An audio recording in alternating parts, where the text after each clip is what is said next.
All right, hello wine drinking people, we're back. And this is our review on our vintage Piedmont tasting, the end of the world tasting. We dubbed it as, after all these kooks were out there saying that this was the last night we would be here on Earth. And hey, guess what, people?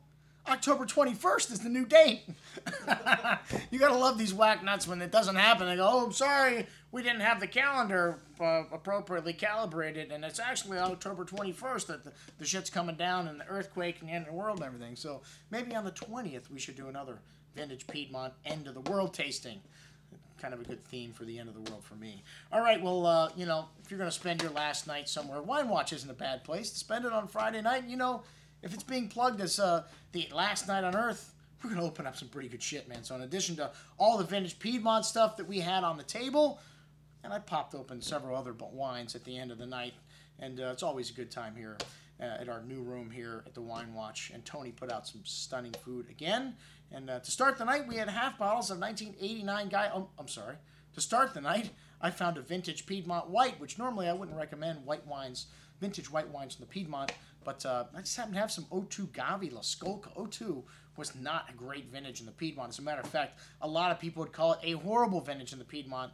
And all three bottles we opened, even the ones where the cork crumbled and fell into the wine, were excellent. I can't believe we still got 2 bottles here. I thought for sure the crowd that was here loved it. They would have bought everything left. And hey, we got 2 bottles left, folks. 44 bucks of that Gavi La Scolca Black Label 02, which was phenomenal. The surprise of the night of vintage white from a horrible vintage.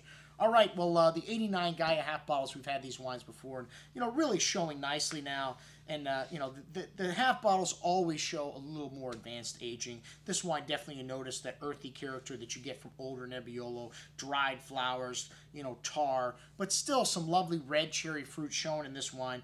Smooth and polished on the tongue, drinking at or just beyond its peak because of the size of the bottle now, but showing really nicely. And, you know, for $225, Angelo Gaja is very proud of his wines. And, you know, I mean, I'll drink them with you any day of the week, but I don't know if I'm going to pay $225 for a half bottle of 89 Barbaresco. All right. Well, I still have 4 or 5 to sell, so we do have some here if anybody would like to experience them. But the Pira 1993... equally as good. You know, this is from the Cannubi vineyard.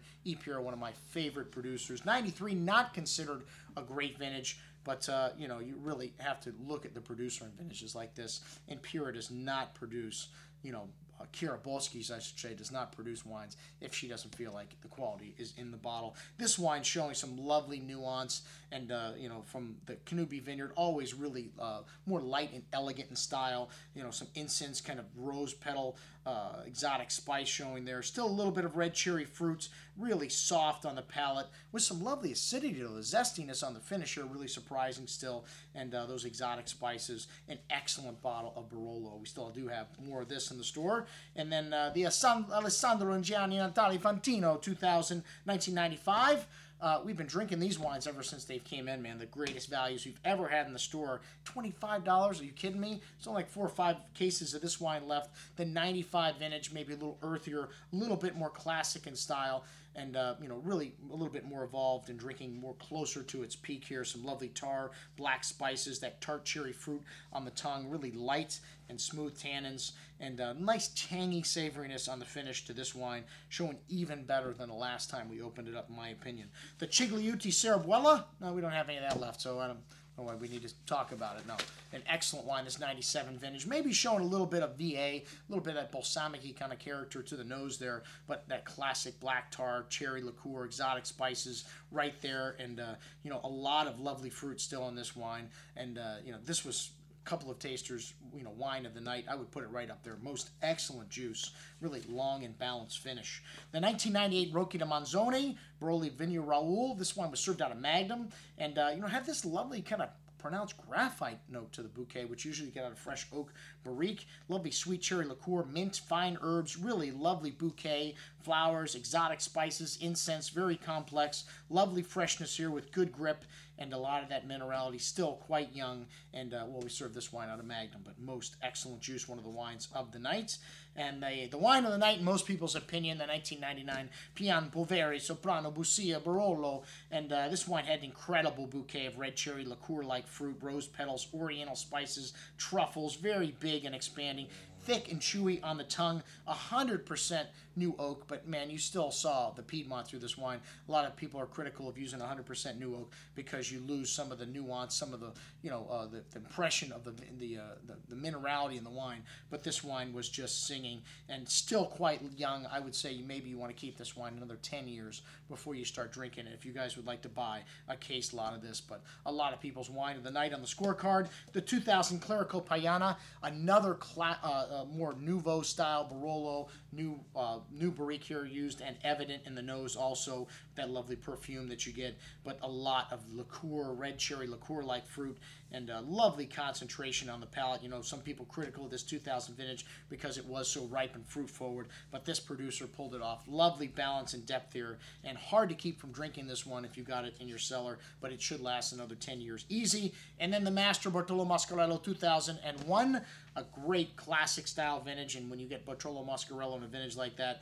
man, it is just, this wine was just singing, and still quite young, but I love the aromas coming out of the glass here, an exotic array of spices, truffle, rose petals, potpourri of light red berry, fruit, raspberry, and cherry, and just wonderful balance, big tannins, lovely supporting acidity, and nice freshness there.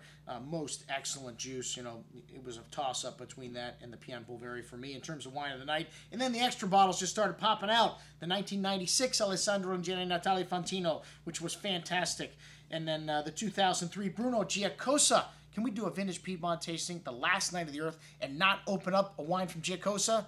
Not on my watch, folks. And this 2003, really light in color, but showing a lot of exotic spice and classic traditional Giacosa, and really unique for it to be drinking this good.